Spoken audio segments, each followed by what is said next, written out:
Hey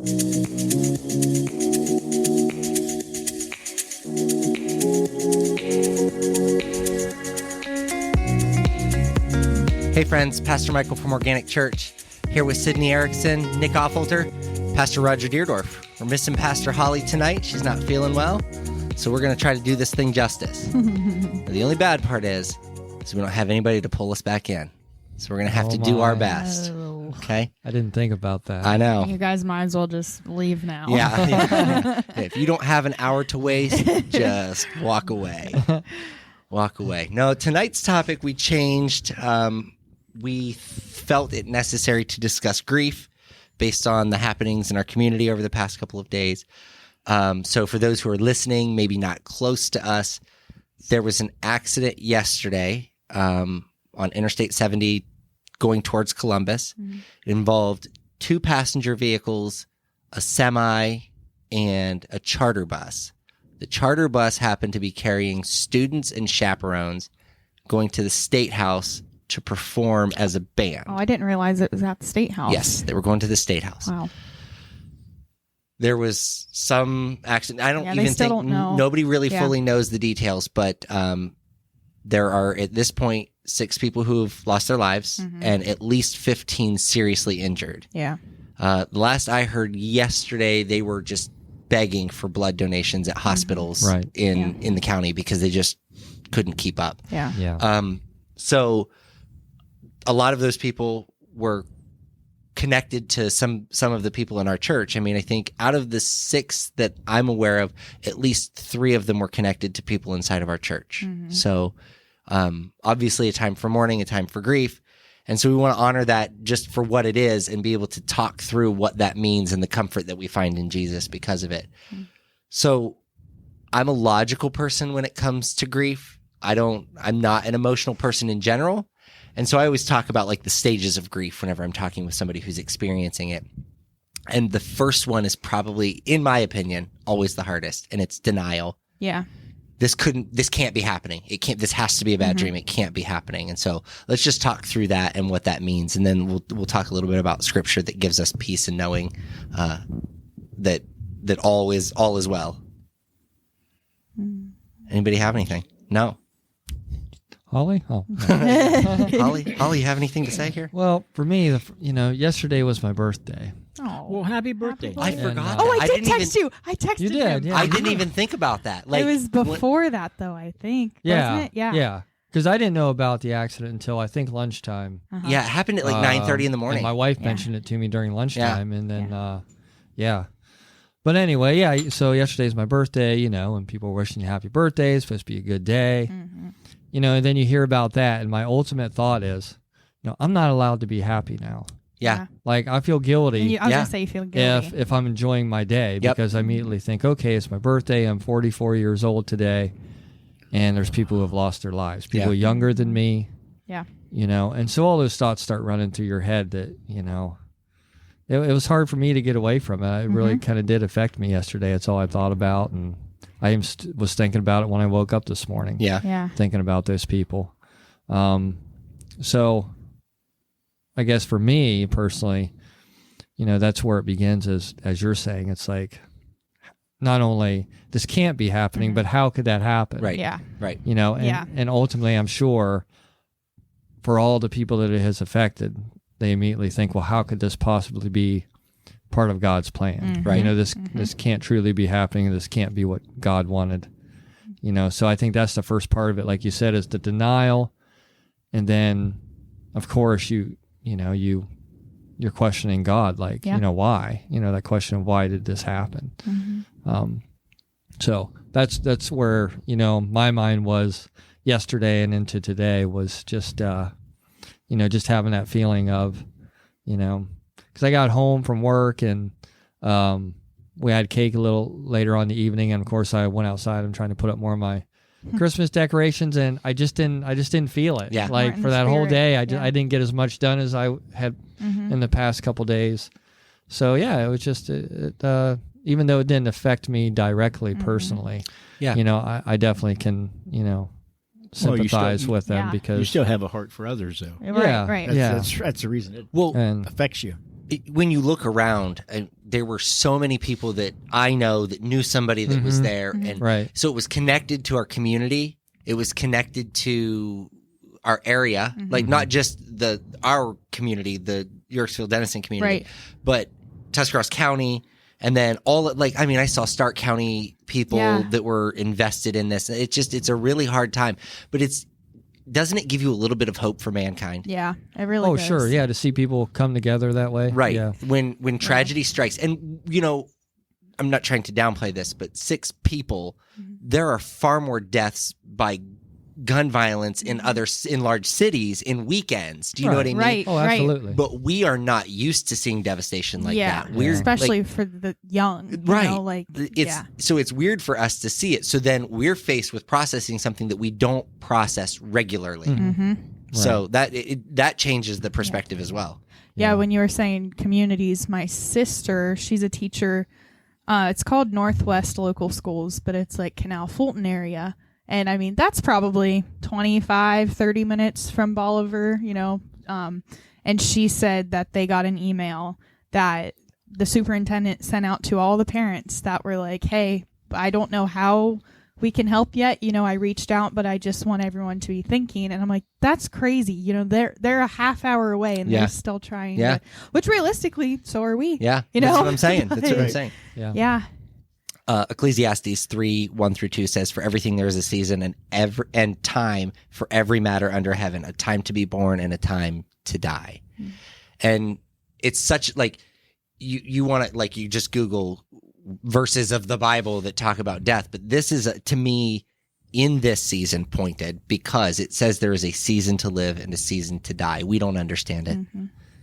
Think about the flowers that are dying outside. Think about the leaves that fall from the trees. Right. The Maker knows exactly when to allow those things to happen so that they can come back in a new season. And there was a reason for that, and it's not something for us to understand. I preached on Sunday about the secrets of heaven. We don't understand everything that God... No. And all we can focus on is what God has called us to understand, what He has given to us to understand. And that stinks in a moment like this. Yeah. Yeah, because it's such an isolated incident. There seems as there's no purpose in it. Maybe there's a lot of things in death we can't understand, when certain people, people that have died for our country, at least there's a purpose behind it. You can kind of, and they kind of knew what they were getting. You can kind of process that. But, this type of grief is very different. Yeah, it's different all on its own, like you said, especially when it affects the young. It's different. It's not an easy thing just to immediately sit down and decipher and try to, make sense of. One of the things that I'm always very cognizant of for myself is, again, because I'm not an emotional person, there were several people who took to Facebook Live and they were talking about it, and I'm like, that's not me. No. Because if I were to do that, it would sound cold and calculated, which is not my heart. But my heart is to give hope, and hope comes by not looking at all of the sorrow that comes with it, but by looking at all of the joy that comes with it. Yeah. And again, it sounds really weird, and so I struggle with that. Psalms 116:15 says, "Precious in the sight of the Lord is the death of His saints." And again, you look at that and you say, okay, but that doesn't help me understand it. I'm not trying to help you understand it. I'm trying to give you comfort in knowing that was honorable to God. The loss of a saint, the death of a saint is great honor to Him. Whether it feels good or not. Right. It doesn't. It's not going to feel good. And I talk a lot about when you give things up, there's always pain with that, whether you're giving up an addiction or whatever. Yeah. Grief is the same way. Right. You lose something, there is great sorrow and great pain with that. And it is hard to process. Yeah. It is really hard to process. Yeah. That you were saying, there's a time for everything. It just reminded me, people kept saying, you just never know. It sounds cliche, but you really don't know, and they say, live every day to the fullest because you don't know. Yeah. And then you don't know if it's going to be your last or not. Yeah. Right. Yeah. But then you get caught up in the everyday routine that you things and every day, you don't every day look at it that well, way. Yeah. And think about what each one of us were doing yesterday when that happened. We were all at work doing our daily things. Right. Do you know what I mean? I've been watching, Disney Plus has a documentary about JFK. And I want to watch that, so don't give away too much. I mean, you know the story, right? Right, Like, I'm not yeah. going to surprise you with the story. Like, you know what happened. You know how it ends. Yeah. But actually, that's how it begins. That's the interesting that's part. true. But that's the beauty of that documentary. That's what I was going to say is you start at the end of that story and you work your way backwards and you think about all of the joy and all of the wonderful things that he was able to accomplish. So let's put our minds in that perspective when we're processing grief and we're looking at death and feeling the loss. 15, one of them was 15 and two of them were 18 in the children's side. Yeah. The other three were all adults, if I'm not mistaken. Not that loss of life is any less important when it's an adult. What I'm saying is that those 3 lives were cut very short, right? And when we look at that, they still accomplished great things. Even the most minor of things were still great things in the sight of the Lord. Yeah, how much joy did they give to others? Present to people. Yep. Yeah. Yep. That's what my sister was saying. She's like, she sent me a picture of the 2 boys, and she's like, it looks like they had so much personality, so much humor. I'm like, it does, and looks like they could just put a smile on anyone's faces. And and those qualities may have been overlooked if not for this happening. Right. Yeah, definitely. It's like, maybe they weren't noticed as being what they were. Yeah. Then something like this happens and it brings those personalities to light. Yes. And I think sometimes then we learn to appreciate those things. And I think it's in these moments of grief and recognizing that we go, wow, maybe we can be better people. Yeah. Maybe we can, we can look at them as an example of, okay, yes, their lives were cut short. Look how, and look how great a people they were. I don't know how much time I have. Yeah. So maybe I should start investing in, being more like them. Recognizing those qualities, and trying to better yourself. And, Yeah. Okay. So again, just because I'm a logical person in how I process all of this, just talking through the stages of grief, obviously. So we talked about denial, and then there's anger. Like that's one. Now, I want to be very clear. Not everybody does these in order. Right. And sometimes you bounce back and forth between them. But anger is a really, really hard one to get through because you're angry at God. You're angry at the person who caused the accident. And what happens more often than not, you become cynical of everything around you. Well, you want answers, right? For everything. Nothing, right? Not just why did this happen, but now I want to know why about everything, Right? Because I don't trust anything. If this is how the world is going to be, then I want to know exactly why it operates the way that it does. I mean, it turned your life around. Absolutely, Yeah, definitely. absolutely.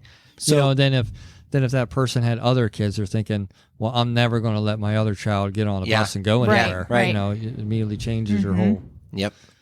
Well, even the one student I knew, the parent who had passed, her son was on the bus. And it was, I was just thinking, I'm like, that poor kid, what he's about to go, dealing with it and then losing mom. Yeah. And now he's probably thinking, why did I have to be in band? Why did she have to come? It's just all those questions. Yeah. And will he ever be able to be in band again? Because that constant torment. Okay. Yeah. So I had a friend who got COVID. He was, I don't want to call him old, but he was older. Yeah. And his wife got COVID at the same time. And they both went to the hospital. She passed away while he was there. And he was in really bad shape. He recovers, and they have to tell him that his wife has passed away. Yeah. So now he's starting to feel better. He's starting to feel like himself. He's still, even when he was finally able to, sit up on his own and do all of those things himself, he had no idea. Yeah. He lived life for, I think it was 3 weeks before he found out that his wife had passed away. And even once they had told him, he couldn't do anything. He was still not well enough to plan a funeral or to do any of those things. Yeah, so it was just all in limbo. So he finally recovers, and now he has to go through the process of making those decisions for what am I going to do to honor my wife's life. Can you imagine that? No. How hard that would be to live with that for so long and not to have any type of closure for that long extended period of time. Standstill. Yeah. And it's always there. You don't stop thinking about it. Once you know, it's in your brain. You don't stop thinking about it, and to have to figure out how you're going to process that and handle it. Yeah. Yeah. So, but in the world of anger, it says, "Peace I leave with you, my peace I give you. I do not give you as the world gives. Do not let your hearts be troubled, and do not be afraid." And I think for anger, it's a great place to be. Mm-hmm. Like, I'm not giving you peace that the world gives you. The anger that you feel is of the world, from the world, because of the world. Mm-hmm. You're feeling that as a fleshly anger. Yeah, definitely. But that's not what I'm giving you. What I'm Right. giving you is peace. Mm-hmm. Great peace. You have to accept it. It's just a matter of how long it takes you to get to that point. Accept it. Right. Yeah. Mm-hmm. To get to that point. And I think for everybody, I just tried to rub my eye through my glasses. I feel kind of dumb right now. Everybody gets to that point eventually, but again, they're going to go through that anger, that denial, Mm-hmm. and then continue to jump through those phases until they can get to that acceptance. Mm-hmm. But when you accept the peace, that's what changes the game. Yeah. And again, I want to reiterate, grief is not just related to death. I mean, if you've ever been in a bad relationship and you've broken up with somebody, like, and again, it feels like I'm downplaying it. I'm not. Like, I remember, anytime you go through a relationship where there's a strong feelings. I mean, even a friendship. Yeah. When a friendship ends, you go through some of that. Well, it was their fault. Well, now I feel bad because I didn't say this or I didn't do that. Didn't say something. Right. Or a relationship can feel like the end of the world. Yeah. You Yeah. know, especially when you're young. You know, Exactly. it's- Yeah. Yep. Yeah. You're melting down because Yeah, you think it's this like, is the love of that's your it. life and nothing is ever going to replace this. Yeah. And it doesn't last that long, but it feels like that's forever. It feels like it's going to be forever. So, yeah. I was watching, is it Vigil? Is that what it's called? What they did last night. They had that on Facebook Live and I was able to watch some of it. But I liked how the one, I think it was maybe a pastor, was saying, like, you know, there will be time to heal, but tonight I'm not asking that. Yeah, Like, tonight right. we're here To grieve. to and to honor these Yeah. individuals. And Yeah. I think that was really important for them to, you know, point that across. I think that's the hard part. Now, so for people who don't know me and don't know this about me, I think like the funeral world is fascinating. Okay. Because Western society has sterilized what it means to have a funeral or to grieve, right? Right. So when somebody passes away, you call the funeral home, they pick up the body, they embalm them, they put them in a casket, they do all of these things, and then it's within 2 days you're having a funeral, right? Have you had the time to process any of your grief in those 2 days? The answer is no, because you're forced through a bunch of decisions that you don't even fully understand. Yeah. Right? Now, I believe Egyptians, or at least a hierarchy of the Egyptians, they would take 70 days.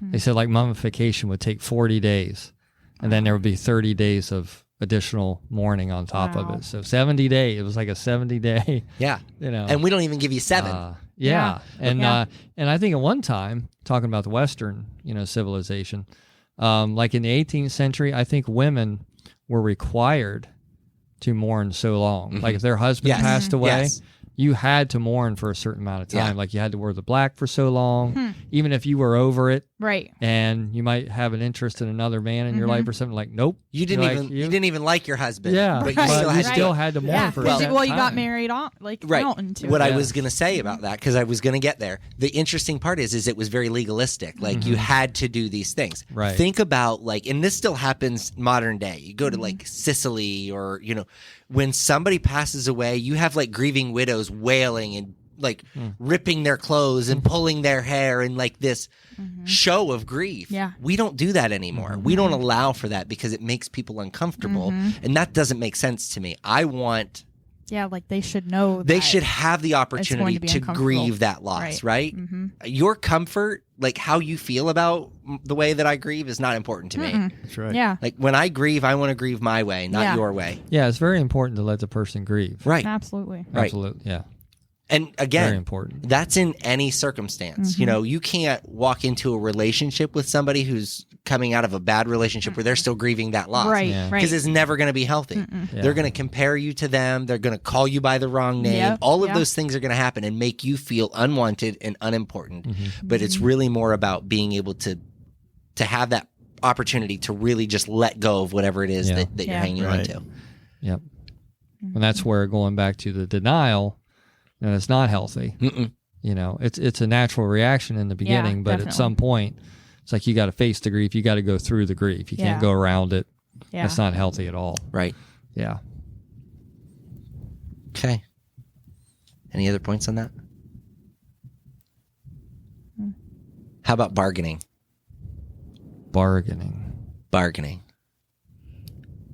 As if. So, God, if you would just give this person back, then I will give you my life, and I will do whatever. Or if you won't take them from me. If you don't take them from me, I will. All of those things, right? Yeah. Okay. So, my buddy Garth Brooks, he and I are close. He wrote this song called Unanswered Prayers, and I think we all know it, right? Yeah. You want me to sing a few bars? No, I'm kidding. I'm not gonna.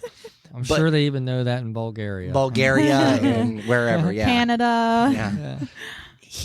That song is so pointed for everything that, like, even as Christians, we do that stuff, right? Oh, yeah. Like God, if you give me this, if you make this work, then I will do all of the things that you want me to do.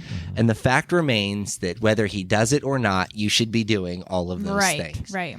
But now we're trying to bargain with God. We're trying to justify why we should have what it is that we want. Yeah. Right? And so that's probably one of the harder, in my opinion, one of the harder things to process. I don't know that I fully understand it. And again, I have been blessed. I have only had one really hard loss in my entire life. Both of my grandparents that have passed away lived in Alabama. I mean, I knew them, but I didn't know them. Close. Right, so close that it was like, oh, my life is going to change. I didn't talk to them much anyway, so it didn't really change a whole lot. I've got both of my parents. I have both of my paternal grandparents. So, like, I haven't really lost anybody incredibly close to me. However, my wife has lost both her father and her mother. I don't understand the grief that she felt when her mom passed away. Yeah. But here's what I understood. I just had to be there. Yeah. Like, whatever she asked of me, I had to be ready to do it. Yep. And my wife's a pretty strong woman. And she powered through it. She was very put together. She knew exactly what she needed to do and how she needed to handle it. But at the end of the day, we were doing that. We were all doing it together. Her sister, my wife and I, my sister-in-law's husband, like, we were all just like, we're going to make this happen. But again, none of them got the time to truly grieve the loss. Yeah, and that's part of our world. I mean, you don't get much time. You can't wait. It's constantly moving. Hurry up. Everybody's you're lucky if you have 3 to 5 days of bereavement. Where you work. Yeah. You're lucky, because I know where I used to work, I didn't have any when my dad passed away. Yeah. I mean, I still took some time off, but I didn't get paid for it. Right. But yeah, so you don't have time in this world to, truly set yourself where you need to be and go through the process. So sometimes that makes the process even longer because you don't. Well, yeah, because you go back to work and try to do all of the normal life things. Put yourself into your work and then you realize, then what happens is other relationships that used to be healthy become very unhealthy because now I'm mad at my wife because I didn't get to take time off to process the loss of my father, or you know what I mean? Like, you become resentful and hurt, and all of the things that you're dealing with are harder to process. Like, it becomes this, I can't have a relationship with you because I lost that relationship as well. Right. So it's really challenging, really challenging. A lot of what ifs and if I had onlys and things like that, like to try to make up for the things that didn't happen. Oh, yeah. Which again is not helping anybody. It's not helping you. It's not helping anybody else. Yeah. I know. Oh, sorry. Before we pass on, I know it really helped me, though, when my father passed away. I did a lot of the arrangements. I took care of almost everything. And I'm very proud of that. Like, for me, it's like, that's something I wanted to do. I did it. And it, in some ways, it postponed the grief. It kept me busy. But at the same time, I still look back on that being like, I'm glad I did that. So maybe for some people, that's another part of grief is when that person passes, honor them. I was going to say honor them. Take the time to really, honor them and for what they meant in your life and make, what make their life sure was that, all about. Yeah. And make sure other people, are aware of how much you love them and how much they meant to you. Yeah. And I think you'll find a lot of times, they'll share in that. Either they've known somebody the same way or, they knew that person, and they'll share their memories of that person. Right. And I think that's a healthy way sometimes of, collecting those thoughts, processing your grief is when you do share that and you have a lot of other people you could talk to that will, give those examples of, how good of a person he was or she was. You have like those connections. Yeah. So it's good to do that. And you can do that forever. It never has to stop. Never has to stop. My cousins, they were 5 or 6 when my grandma passed. And I kind of remember when my great grandma passed, I think I was 7, and I was talking to my aunt. I'm like, she's like, yeah, but how much do you remember of her? I'm like, there were certain things, but as far as her personality, not so much, So I try to keep my grandma alive for my cousins by talking like, hey, do you guys remember this? Because she did babysit them a lot. And, there's still times where they do remember that. I'm like, okay, if we just keep talking about them, maybe they won't ever lose that touch. Right. So when Alyssa's mom died, we opted not to take any of the kids to the funeral. They were all still very young. It just wasn't. We didn't feel like it was appropriate. When my great grandma passed, my dad was like, and I'm glad. So we did let Emmett go before calling hour started. So it was just us and him. Like it gave us a safe opportunity to do it with, like, if he was gonna have a meltdown. Right. Yeah. And he walked through the door and he did his thing and then he was good to go and he left. And he has never mentioned that ever again. But he talks about her regularly. Right. And little things. So you cannot buy that boy a sausage, egg, and cheese McGriddle without him saying, I used to get these when I went to Mama Chrissy's house. Because he would go stay there on Friday night or Saturday night. And every time in the morning, it didn't matter 3, 4, 5 in the morning, she would go and get him a McGriddle for breakfast. And he just, that's what he associates a McGriddle with. I don't like, that's what it is. I still can't eat a soft batch cookie without thinking of my grandma. She always had them in the bottom cupboard of the stove, when the stoves had the little pull out. Yeah. Thin always mints, had them in there. Thin mints. My grandma and I always ate those. You're gonna laugh, but those Vienna sausages? Oh yeah. Oh yeah. She would always have those stocked up for me. Now, always. Chase is like, that's so disgusting. You didn't eat those with the Thin Mints, did you? No. I was gonna say that's weird. Chase it with a Thin Mint. I think you'd have to. Vienna sausages and Thin Mints. Can make a sandwich. Jeez. Yeah, I don't think I could do that. No. The smell of a Vienna sausage, though, is bad enough on its own. So. I've got some at home. I might crack them. Chase, throw them away, buddy. Throw them away. There's your chance. Throw them away. Yeah. So, but my kids, and we do a thankful turkey, which we didn't do the actual turkey this year. Typically what Alyssa does is out of brown construction paper, she cuts out like this really terrible makeshift turkey. Because to us, it's not how the turkey looks, it's how the feathers turn out. Yeah. And she draws a little face on it, and then we do feathers, and every night the kids would tell us one thing that they're thankful for starting at the beginning of November, and you glue those feathers on the turkey until you have this great, big, beautiful turkey with all of these colorful feathers and all of the things that they're thankful for. And I promise you, every year, the first one that gets to go, Mama Chrissy. No. Every time. And but it feels good that we're doing something right for them and that they're able to remember her and that it wasn't like we suffered through a lot when she was sick. There was it was so hard for everybody. And that we were at least able to pay enough honor to her and to her life that the kids are able to remember her in a good way. Right. Yeah. Oh, Okay, stage 4. Sure. Depression. Now, there are some of us that struggle with that. Yeah, without even talking about a loss. And so it gets much worse when somebody is dealing with a loss. And a lot of times this is where people start because it's really easy to be just, well, I don't know what to do with myself. I can't pick myself up. I can't start my day again. I don't even know how to begin my life. How do I go about my day without being able to talk to this person? Yeah. All of those are justifiable statements. Yeah, you feel like your life is not moving forward. Right. Yeah. And you don't even know, like, you pick up the phone to call somebody that you know now you can't call. It's just, it's very strange. I remember when Well, and Florence. sometimes you could even say, I feel like it's time. My life should be moving forward, but it's not. Yeah. Yep. You know, so sometimes it's not even that you're purposely holding yourself back, but it's like you're waiting for Yeah, you're right. things Something to to change, for happen. something to propel you into Yeah. the next point in your life, and it's not happening. So Yep. then you go back to that grief Yep. Yeah. because you feel like your life's not moving Well, forward. Right. And once you live in the grief for so long, it's your comfort zone. It's your Oh, happy yeah. place. Yep. You know what I mean? Yep. It's where you live. It's what you know. Safe. It gets to Yeah. the point where it's safe. Yep. Yeah. Yep.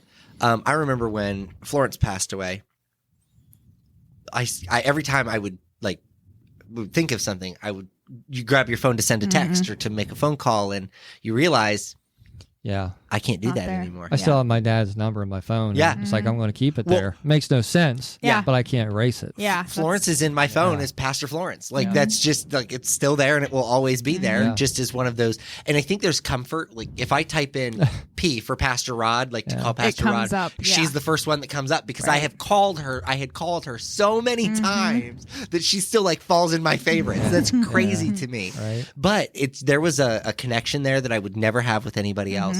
I can't understand what God was doing in that. Right. Have no idea. Don't get it at all.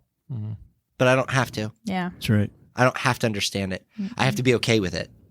That's all he expects of me, is to be okay Yeah. with it. Yeah, and that's a great point. Is a lot of times it's not our business to understand. Nope. It's our business to accept it Yep. and apply it to our life in a Yeah. positive way. And And do you know what her death taught me more than anything else? Is that this church can hold 300 people. And I know that sounds silly. right, Yeah. yeah, Yeah. Yeah. She always said she wanted standing room only at her funeral. yeah. And Well, she it got was. it. That's what she got. We dragged every chair we had in this building to the sanctuary. There were no aisles. Nope. You just had to shimmy in behind people, climb over seats. We had over 300 chairs in that sanctuary, and there were very few chairs empty, but there were people standing. Yeah. I mean, that place was packed.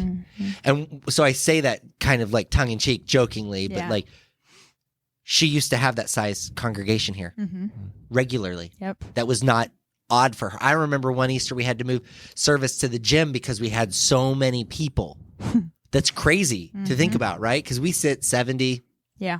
80 on a good Sunday, 60 on a bad Sunday. Yeah. That's crazy to think that she could have had that many people in the building, but that she had that big of an impact on all of those lives. Right. Right. That Right. they insisted on being here. And there were some who couldn't be here and weren't here. But for the most part, they were They're here. here.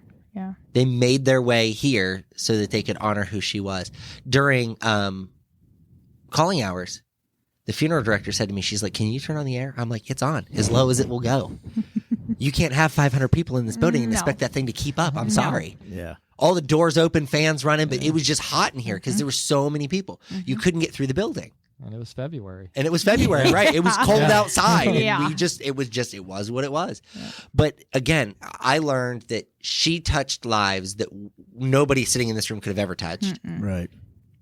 She honored their lives and they came to do the same. This building can hold 300 people. Yep. That means that every Sunday we have the opportunity to see 300 people in this building, 300 souls that can be saved. That's half of the building because that's not counting the gym. Right. That's just in the sanctuary. It's just, we were talking about overflow. How could we live stream straight to the gym because we were afraid that we weren't going to have enough seating? Wow. Fortunately, that didn't happen, but Yeah. yeah. Yep. So there's depression. Another thing about depression, last night on their live feed at the vigil, he was saying that they were having school today, and I was like, and then they're like, simply because we don't want anyone being home Right. alone. All these, like, your kids can come if they wish, or they don't have to, but we want to open our doors. We'll be It's not here. going to be like a normal school day, Yeah. but I was like, that's really nice, Claymont lost a student. I don't remember how many years ago it was, and I don't remember who it was. I had 2 in my class Okay. the same year. And they did like a whole grief counseling process. They brought in grief counselors and school. I don't want to say as normal. I wasn't there. Yeah. But they had school.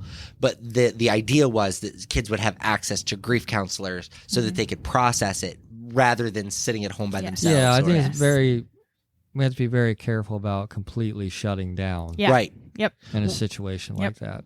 Because there are some people who are going to be stuck at home with nobody there to support them. Exactly. Right. And Like not, mom and dad still have to go to work. Yeah. and not knowing how to process that only makes... And it's just the idea of, sometimes when something like this happens, you can't completely shut down. Right. It's not healthy. Yeah. You have to. So I think it was probably better that the kids went to school and they were around each other. Yeah. Yeah, And and that's what then they could said, be together, and you don't have to have English class that day. Right. You know, But you they're can- going through the but same at least they're thing. there Right. together. They have some type of normalcy. And you're not just completely shutting everybody down, and because then sometimes that can make it worse. Yeah. Oh, yeah. Yeah. And for somebody who's already struggling with depression, having to stay home and process that on their own, it only makes that With worse. these blues of the winter time. Yes. Yeah. Oh my gosh, these winter blues. Well, in this situation, it's we're a week away from Thanksgiving, Right. So that was another thought I had: is man, this happens Holidays. right before the holidays. Yep. Holidays. I mean, Always what worse does. time? Yeah. But there's no good time for tragedy. No, there's No. not. There's no good time No. for tragedy. And, Alyssa's mom passed away December 3rd. So we celebrated Christmas without her that year, but we don't remember that Right. Christmas at all because it happened Yeah. so fast. That year when she passed, like a month and a half later, my grandma passed. Oh, yes. But that whole December and into January, it was just like a blur. Yep. Yeah, you did. Yeah, Christmas wasn't the same because she wasn't home. Right. Yeah. Right. It's- And we did everything we could to just try to power through it because the kids, again, didn't fully understand what was happening, and you couldn't just not be excited about Christmas because, Right. like you said, for your birthday. Yeah. Yeah. I feel bad Yeah. celebrating Christmas and being excited and having fun Yeah. when we're all still processing this loss. So it was really difficult to work through that. And then last Christmas was also a little bit interesting because we had been through the process at that point. The kids fully understood what was happening. And then this Christmas, we're hoping that it will get a little bit easier on them, Normal, and then we'll be able to talk about it and celebrate it. Yeah. And I was talking to my kids about traditions. So, for instance, I was telling you guys how I've adopted a tradition for each of my kids to be able to hand off to them. Somehow, by the way, Easton heard in my conversation with him that he's getting the Polar Express train, which has now started a fight. Oh, no. Because apparently everybody wants the Polar Express Did train. you see they have a Grinch Polar Express train? I did not. You can get one of them, the Grinch Polar Express No, train. because here's the thing. The Polar Express that we have has been around the tree for as Right. long as they can remember. Right. Easton and Emmett they weren't even born when we Right. bought the train. Aaron and Aiden were very little when we bought the train. Yeah. That would be, if I bought a different one, they'd be like, well, I don't want that one. I want the one we've always yeah, had, right? for sure. Yeah. Okay, so my grandma has that, and this does not lead to the next point, but I have to share this because I love my grandma, but I am not her favorite, and I am aware of that. And she can try to say she doesn't have a favorite. It's a lie. Yeah, she does. It is a lie. It is 100% a lie. It used to be my sister. I don't think it's my sister Does it anymore. change? It was my sister for as long as I can remember, but she was the first grandchild, so it made sense. Yeah. But as we've gotten older, some of my cousins have been they're more centrally located to my grandma, so they're there a lot more with her. So, anyhow, she had this John F. Kennedy plate. It wasn't really a plate; it was a copper sign that my grandpa got in Italy when he was in the Navy. Okay. He bought two. He bought one for my great grandma and then bought one for my grandma. And it has hung between her dining room and her living room for as long as I can remember. In the old house, that's where it hung. In the new house when they moved in, that's where it hung. Two different houses, but always in the same kitchen, spot. between the two rooms. And I told her one day, I said, when something happens to you and grandpa, because it's inevitable, right? Right. That's the only thing I want. And she says, too bad, your sister's already said she wants it. Okay. Lo and behold, the other one has showed up. The plate? The other plate that was my great grandma's You has still now can't showed have up. it, can you? Now listen, it's hanging on the other side of that doorway. So they are back to back. Now, what she has done is intelligent. She's hung both of them in the house. Yeah. because I said, well, I don't want that one. I want the one that's always been in your house. Now I don't know. You can't tell the difference. Yeah. I have no idea. She's like, can't you be grateful and have the one? I even marked the back of it with a lead pencil, like a real light line, so I would know.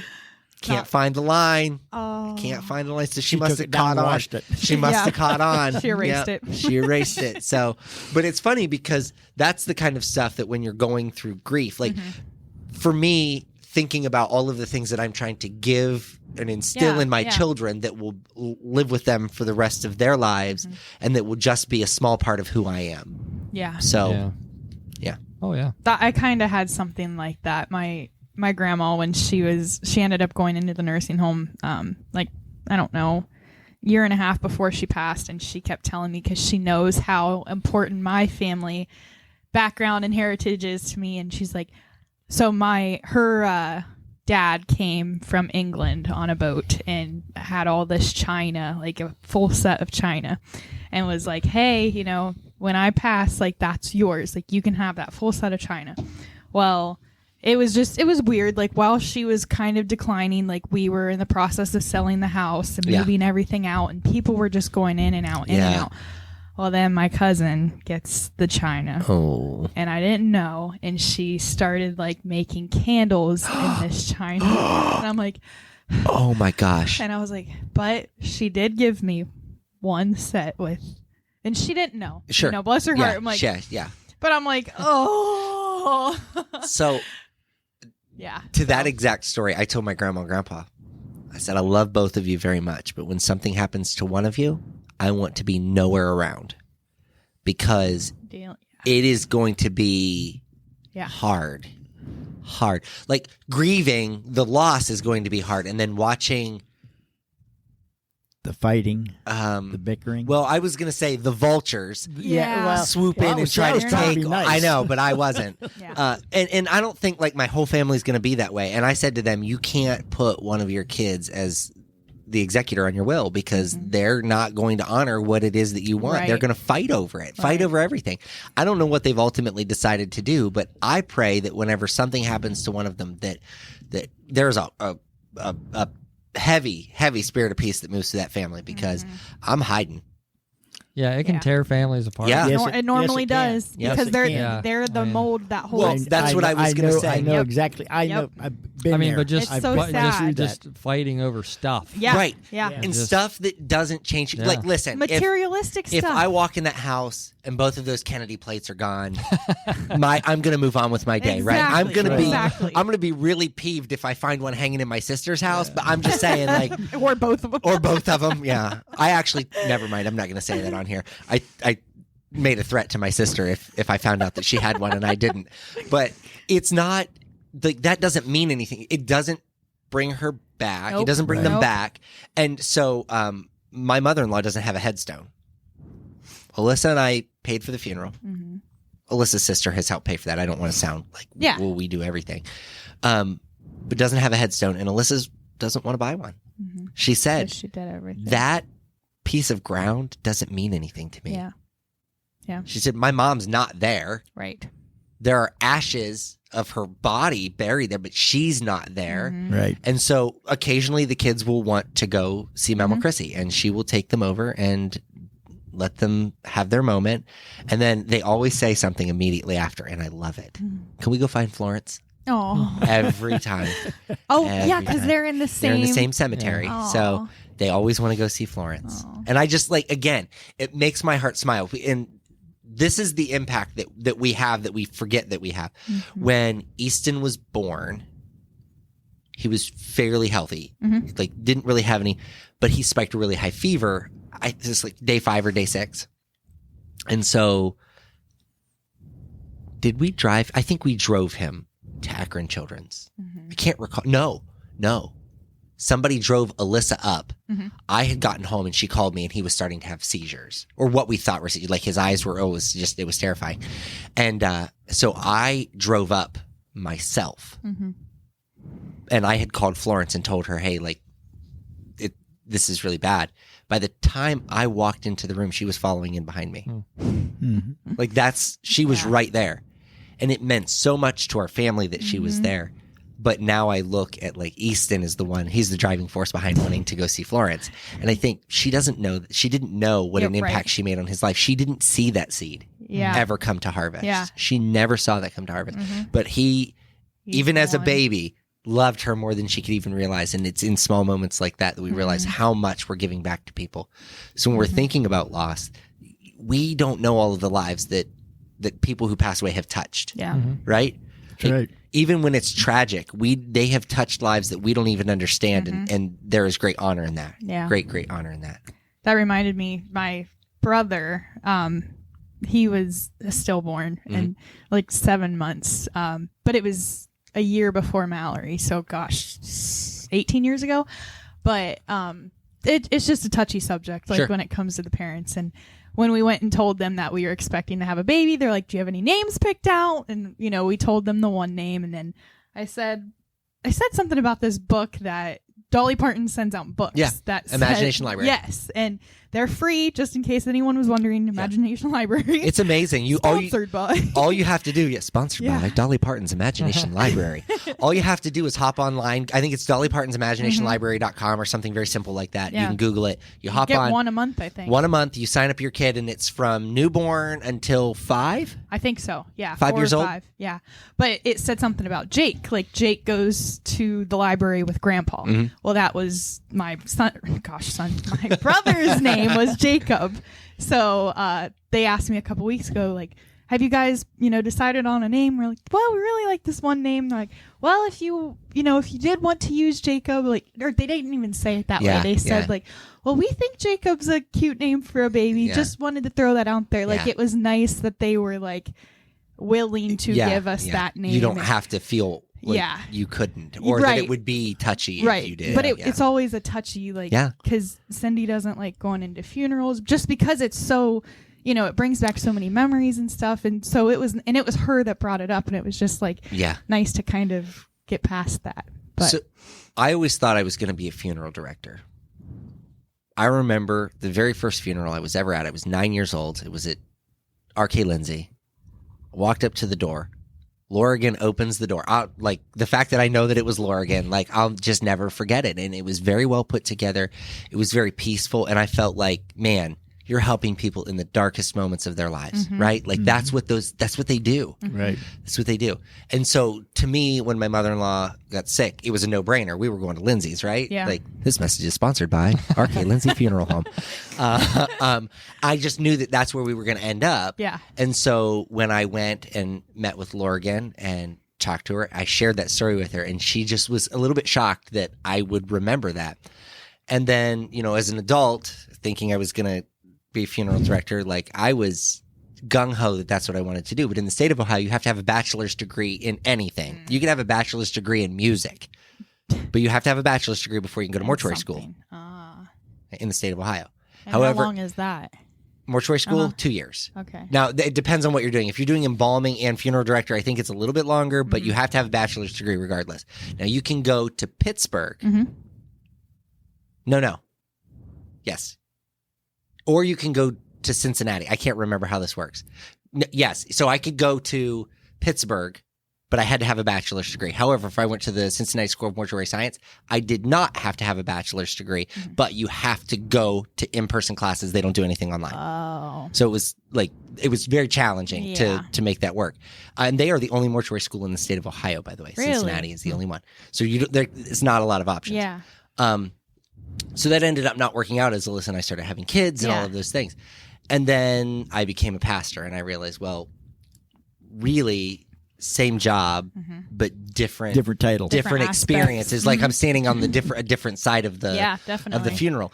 And I realized that, when I thought about being a funeral director, when I thought about working in the funeral home, I had no idea that was God speaking into the calling that was on my life. That, like, it wasn't about what the job was going to be. It's that I had the mentality that you're helping the person in the darkest moments of their life. Absolutely. That was the seed that was planted for what I would be doing with my life.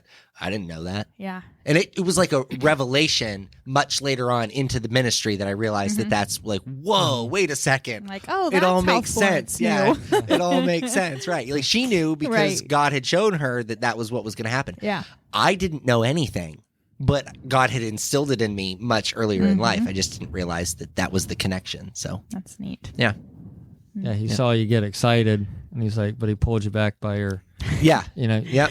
Yeah. Whoa, son. Yeah. Not quite. Not quite. Not yet. You were in the right area, but not completely. Yeah. And I'm thankful for that Right. because in my younger years, I don't know if you guys remember this, there was a little boy who drowned in a swimming pool. He was very little, and I can't remember if it was in Janaton or somewhere in that area. It was in Janaton. Dawn's back there shaking her head. Yes. So my best friend growing up, she used to babysit him. And so I knew him. And when she called me and told me that he had drowned in the swimming pool, I was just shocked. And I went to that funeral. And I am so thankful now as an adult because you always see your own children. You can't unsee that. You know what I mean? Like that's something that you live with. And I don't want to say it haunts you because I think if you were doing that job, it becomes a part of your job. Like it's like even working in nursing and things like that, you see people pass away. It's part of the job. You start to process it a little bit differently, but it's still really difficult to look at that and go, this is normal. Yeah. Because you go through that grieving process every time you see something like that happen. Just like I'm not related to any of the people that passed away in this accident. Yeah. But I am still grieving with a community of people who are connected. And my grief looks a little different. Yeah. It's not quite the same because I'm not as connected, but it doesn't make it any easier. Right. No. I might skip some steps. I might be able to look at that and go, okay, I can find peace in this. Yep. But or walk up those steps faster or right. Yeah. Yeah. It's so much different. And I don't think we give each other enough grace through the grieving process either. No. Like we look at people and we say, well, I mean, that was 3 weeks ago. You can come back to work. Yeah. Oh, that was you weren't even directly related. They were. That's what I was going to say a while ago. If you own a business, can we just be considerate? Yeah. Or if you can change any time off for someone, or be a little more lenient because when my grandma passed, I was on hold down on a route and they were trying to tell me that they would let a full day of mail sit there and packages, which was still in a heavy time because it was right after Christmas, but that's when you have returns and all this other stuff. And I was like, I'll be darned if you're going to do that to me, because I told you as soon as I said, hey, when we saw her declining fast, like, hey, you're going to have to try to find somebody. Yeah. I was so responsible, but then up until the day before, well, this might just be here when you come back the following day. Well, then I'm not delivering it. Yeah. Sorry. No, it may be there the I'm not next gonna day be when I punished. come back, but I may not come back the next day. So you're going to have a whole lot of mail sitting there. Exactly. Yeah. And I've always been incredibly blessed. When Alyssa's mom got sick, and I told my owners, I'm like, hey, listen, my mother-in-law had a stroke. It's not good. It's really bad, actually. Like, I'm going to need some time. And they're like, take all the time you need. Whatever you've got to do, your family is more important. Yeah. And those weren't just words. They genuinely meant it. Right. That's rare. And when my mother-in-law came to live with us for that short time, I didn't go to work for the first 2 days. Yeah. I stayed home to make sure that we could get her in and out of the house, and that the wheelchair Everything would fit was down the hallway, transitioned. and then all of the things that we had to do. And then when she had another stroke and they took her back to the hospital, I had to go to work because I had things going on.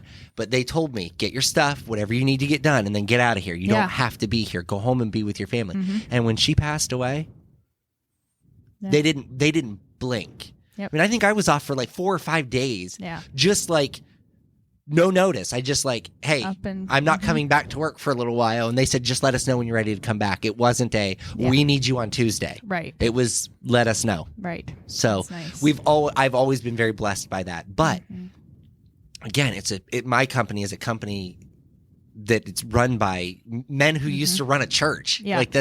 They were executive directors in a church. That's creative directors. That's what they did. Yep. They understand that family is far more important than anything that you could ever do anywhere else. Yeah, I had a guy show up at the shop yesterday picking up this material, and he's like, he goes, this is for our shutdown on Thanksgiving. And I'm like, what? And he's like, yeah, we're working Thanksgiving. They're going to shut the shop down so that we can get this work done. I'm like, you're kidding me. He's like, nope. It's like, they don't blink an eye. He goes, because for them, it's convenient. Yeah. That they don't their have to shut it workers off. who work in the shop, they'll be off, but they're going to make this they're gonna make this company come in on Thanksgiving, and probably work that whole weekend. And you think like, where's their perspective? Right. Well, I was so thankful when I saw that Walmart is going to close on Thanksgiving again. That's what I was going to mention next. Yeah, So- at least it's getting better in that regard. Right. And if anything good came out of COVID, That. this is it. That. Like this, Yeah. I mean, I don't really know that I could say a Yeah. whole bunch of things were good, but this is it. And it's because we put into perspective, Walmart's still not open 24 hours a day. Does it need to be? No. Like, let's No. be honest. Because Especially now with the pickups that they have. well, and the delivery. things you see in Walmart at midnight, you don't need to ever see, No. right? Like, it's Yeah, bad no. enough at No, noon. no, no. I don't need to see any of the midnight stuff. No. But what I was going to say is when I worked at Walmart, I'll never forget this lady as long as I live. And if I saw her in person, I would know her and I would want to hurt her. So it's just, I'm a pastor, I know, and I know Jesus, but I don't know Jesus that well. Okay, so we only closed on Christmas. You didn't close on Thanksgiving. Okay, you closed on Christmas. That And was even it. Christmas Eve was Christmas late. Eve until 6 o'clock. Yeah. 6 p.m. Okay. Christmas Eve, 6 p.m. At 5:30, we start making announcements that the store will close at 6 p.m. Make your final selections, make your way to the checkout. Like, that was it.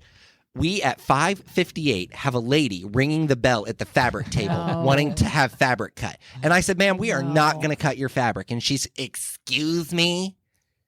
It's not 6 o'clock. I said, you're right. It's not 6 o'clock, but we ain't cutting your fabric. I'm like, get final selections. Well, then I'm not buying anything. All right. Have a great See night. ya. Merry Christmas. I don't care. Yeah. Like, I have 70 employees in this building Perspective. that I want to send home to their families. I can't help it that you didn't plan to buy stuff before Christmas Eve at 6 Yeah. o'clock. Yeah. Now, here's the kicker out of all of this. So we go to leave. We have to lock the doors. Now, in a Walmart, it's open 24 hours a day. Nobody knows how to close this place, right? Nobody knows how to lock the stinking doors. Right. There's You like even have a key. Right, like nobody knows how to lock the building. Okay, so we had a guy, we had to stack pallets in front of the building, in front of the doors and windows so people couldn't, because all your Black Friday stuff is set. All of your stuff is set for what we called Blitz. So people will try to knock the windows out in order to get in. So we had to stack pallets so that they would have to at least knock over the stack of pallets. The guy on the forklift hits the freaking windows with the pallets, knocks the window out. No. And they're like, well, now everybody has to take 2-hour shifts on Christmas Day. All of the managers, it was an assistant manager, had to take 2-hour shifts on Christmas Day, sitting in the parking lot watching that. And I said, under no uncertain circumstance, I lived in Yurksville. I was working in North Canton. I said, under no uncertain circumstance, am I going to drive 40 minutes, sit for 2 hours, drive back 40 minutes? We had to take like 4 or 5 shifts in No. order to make. I was like, not gonna happen. Nope. I will quit before I Fire do me. that. Fire Right. me. Like, not gonna happen. And they ended up telling us we didn't have to. We just double stacked the pallets because nobody knew the window was broken. I was gonna say it's like Dawn of the Dead. All of a So, sudden, you were like, climbing through the windows. Yeah. So because nobody knew, we were like, it's probably safe to bet. But I was not going to do it because it didn't matter to me. Like you said, perspective. Like, really, you're going to do that to people because, first of all, expect somebody to cut fabric at 2 till 6 when we close at 6 o'clock. But people just don't care. They don't. Yeah. And they don't give grace. So again, when you go back to tie that back to the grieving process, not enough businesses give grace whenever there's a loss. Not enough businesses say, "Hey, take the time that you need." When Alyssa and I were talking, there's like paternity leave is the same way. Maternity leave, paternity leave, depending on your guy or girl.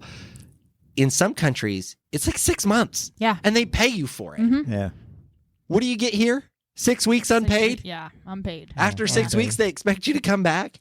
So unless you're stacking up some vacation time, sucks to suck.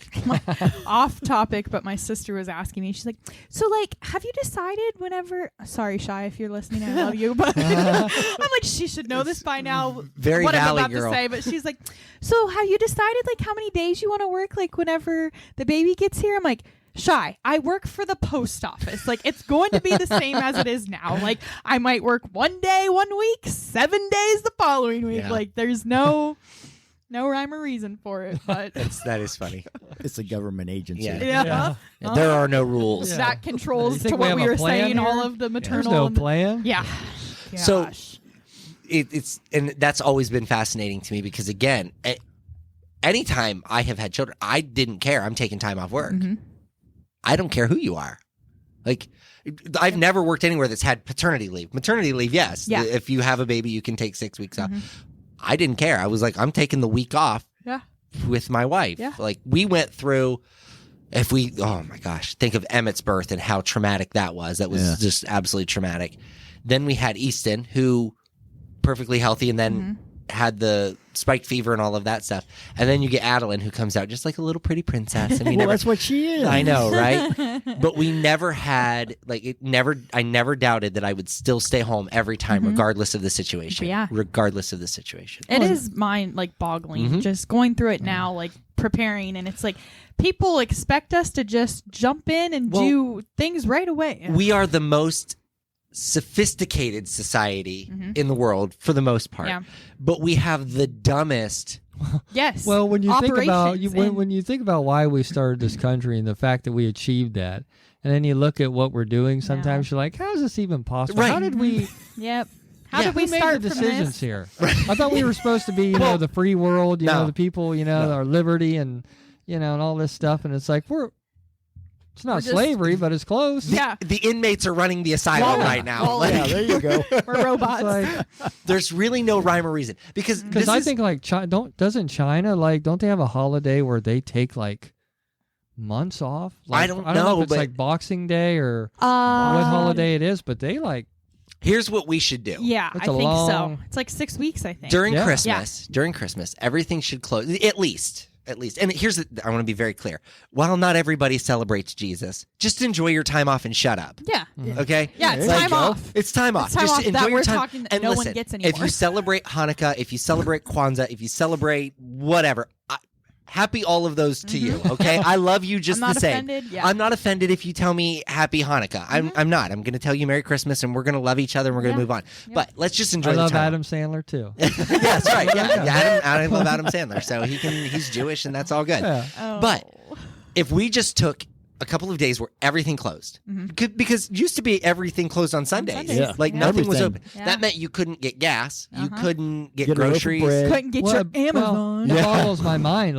Like during the World Series, stores would shut down. Yes. Like Yes. say if Pittsburgh was in the World Series, Yeah. that town shut down. Yes. It was like Well, nobody worked. But see, okay, and I'm not a sports guy, but that's the problem. We have lost connection with our And community. tradition, yes.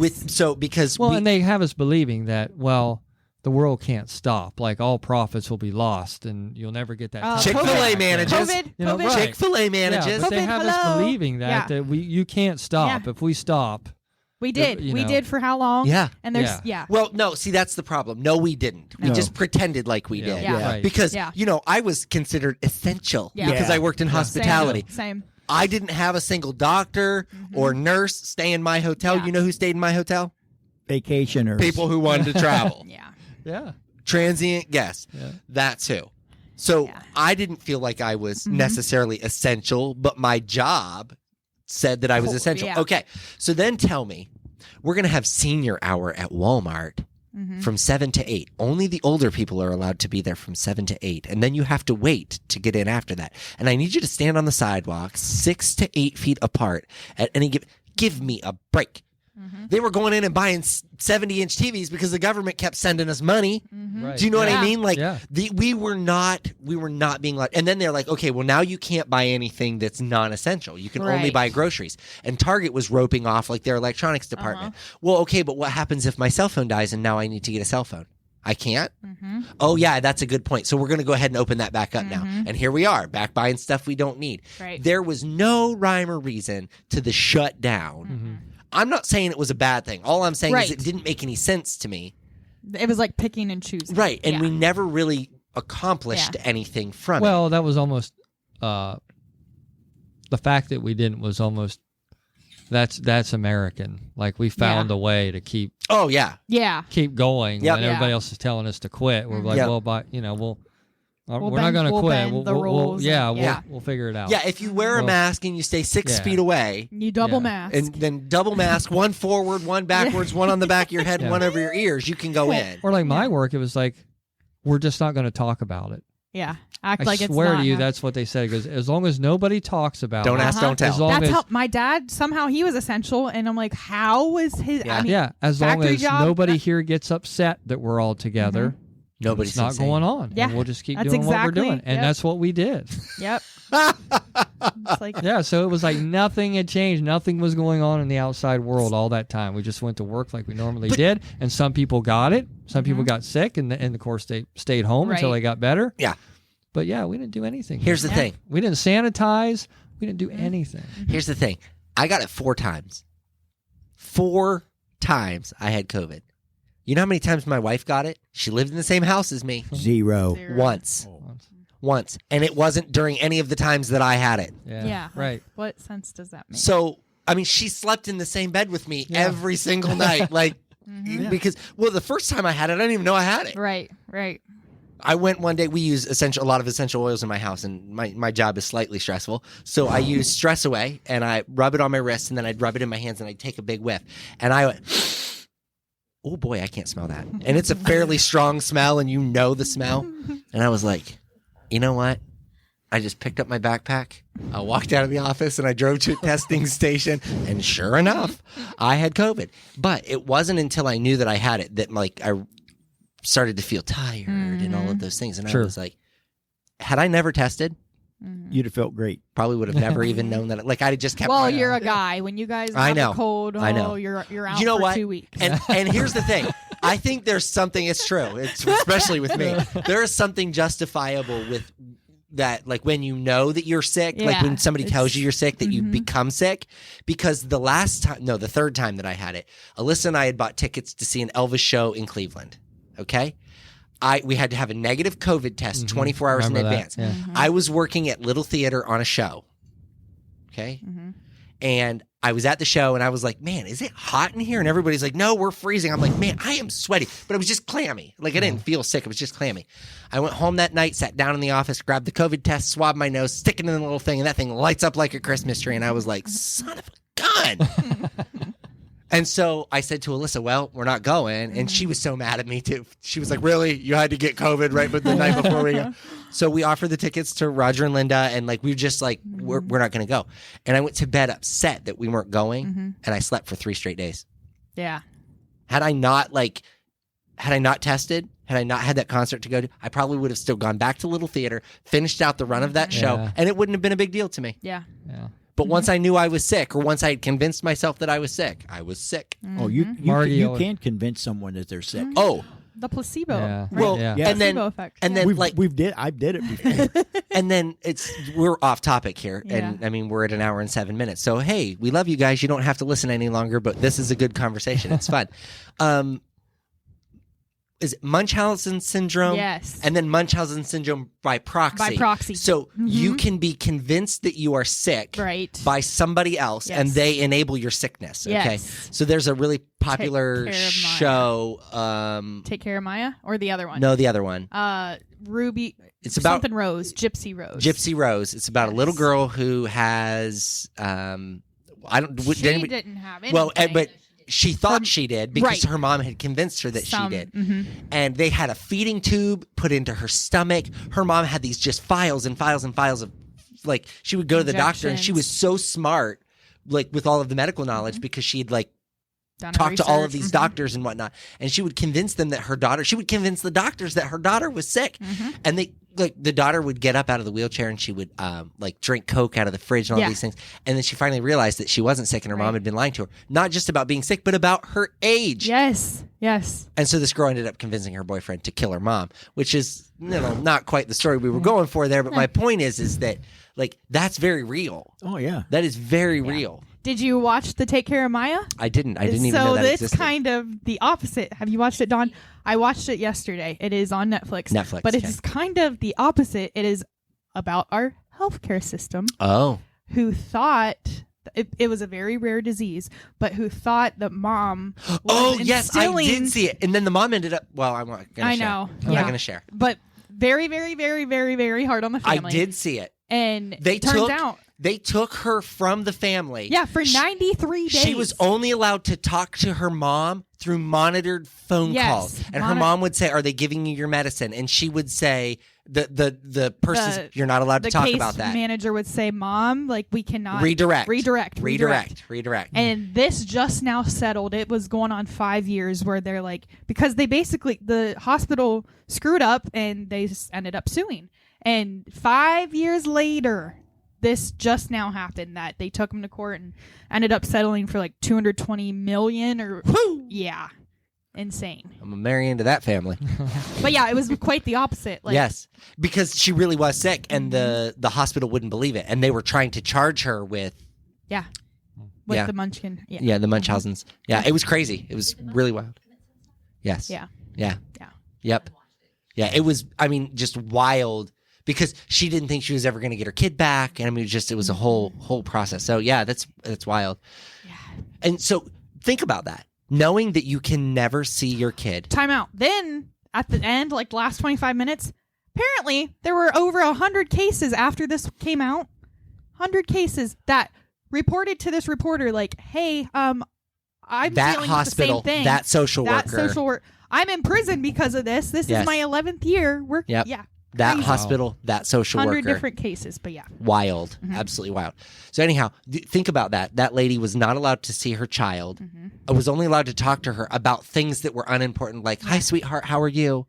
How'd you sleep?" How'd you sleep?" She wasn't allowed to talk about anything of any substance to this little girl. Otherwise, they would tell her to redirect. So she's grieving the loss of a child that is still here. Right. Yeah. Somebody that she will never, and now, I mean, it's Yeah. I mean, tragic. Absolutely tragic. yeah. Absolutely tragic. So, okay. Anybody else have anything to share tonight? Margie always gets mad at me because when I'm sick, I go to work. I don't call off. Yeah. And I go to work and I pretend I'm not sick, and nobody knows. Even her brother doesn't know. Yeah. But as soon as I get home, then it's, she has to take care of me. She's like, "Why can't you go home and pretend too?" Like, well, that's not the way it works. So- Being a man, you go to work and pretend you're not sick, Yeah. then you come home And and be you the get baby. taken care of. Yeah. One of my owners is he's not built for sickness. If he throws up, he goes to the emergency room. Oh. Like if he throws up, he goes to the emergency room. I'm like, "What are they gonna do for you?" He's like, "I don't know, but I ain't doing that Give me again." some liquid IV. He is just not like. It's so funny to me because I am the exact opposite. Now, if I get sick, I will stay home, but again, because I can. But I'll stay home, but I don't. I would prefer to just get sick and get it over with. Yeah. Versus like lay around and be miserable for days. Yeah. And so, yeah, I'm not a good sick person either, though. But us guys, we do tend to be babies. Chase has already had it like twice this year, like this fall, and I'm like, oh. we like to be babied, and I think that we're a whole lot weaker than women when it comes. Well, I to just tell her, I'm illness. like, I need to be baby because I got to get up and do this all again tomorrow. So, honey, That's got to get me ready for the next day. Yeah. That's funny. You got to recharge you. Yeah, that's Yeah. really funny. Well, let's pray tonight. I'll pray this evening. Father, we thank you and we praise you for our time together this evening. Father, as we sit here, we laugh together, and Father, we know that that is the best medicine, that sometimes just being able to be in a room with people that you love, just to be able to laugh and have a great time, Father, that sometimes just helps to heal the heart, to mend some of those broken spots that are there. And Father, we just thank you for allowing us to do that this evening. Father, right now we're lifting up in prayer all of those people who are affected by this loss. Father, whether they're directly affected or indirectly affected, I'm praying that you give them peace that passes understanding, that you give them grace for one another. Father, that you just allow the healing process to be exactly what you have called it to be in their lives. There's no right or wrong way to handle situations like this, and I pray, Father, that you just continue to allow people to have peace inside of you, Father, that in your kingdom there is glory in all things. And we don't understand it, but Father, we don't need to right now. We just need to find acceptance for what it is that you're doing. Father, I give honor and glory to everything that happens in your house, Father, for everything that we're doing here.